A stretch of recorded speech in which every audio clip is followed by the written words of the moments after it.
අද අපි බලමු CCTV Pilot account එකක් තමන්ගේ Google account එකෙන් හදාගන්න හැටි. ඉස්සෙල්ලාම ඔයාගේ browser එකේ address bar එකේ cctvpilot.com කියන URL එක type කරගන්න. එතකොට මේ විදිහට අපේ website එක load වෙනවා.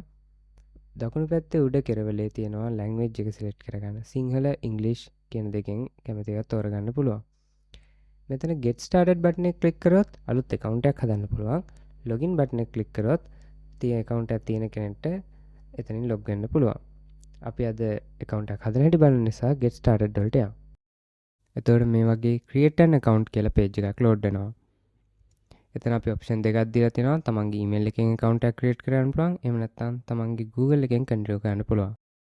අද අපි Google account එකෙන් continue කරමු. එතකොට මේ වගේ window එකක් open වෙනවා. එතන තමන් Google account එකට log වෙලා තියෙනවා නම් මේ විදිහට account එක select කරගන්න පෙන්නනවා. log වෙලා නැත්නම් log වෙන්න කියලා පෙන්නනවා. log වෙලා නම් තමන්ගේ account එක select කරගන්න. එතකොට මේ විදිහට sign in to cctvpilot.com කියලා පෙන්නනවා. ඒකේ පල්හැර ගිහින් continue button එක click කරන්න. එතකොට මේ විදිහට එනවා complete your profile කියලා. මෙතන company name එක type කරගන්න යනවා.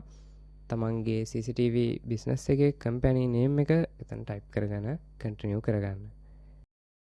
continue කරලා පස්සේ account එක හරියට හැදිලා නම් මේ විදිහට welcome to CCTV Pilot කියලා notice එකක් එනවා. මෙතන අපි option දෙකක් දීලා තියෙනවා. watch animated tour ගියොත් අපේ app එක වැඩ කරන හැටි ඒකේ features ගැන tour එකක් බලා ගන්න පුළුවන්. එහෙම නැත්නම් tour එක නැතුව ඔයාටම app එක try කරලා බලන්න ඕන නම් explore on my own click කරන්න.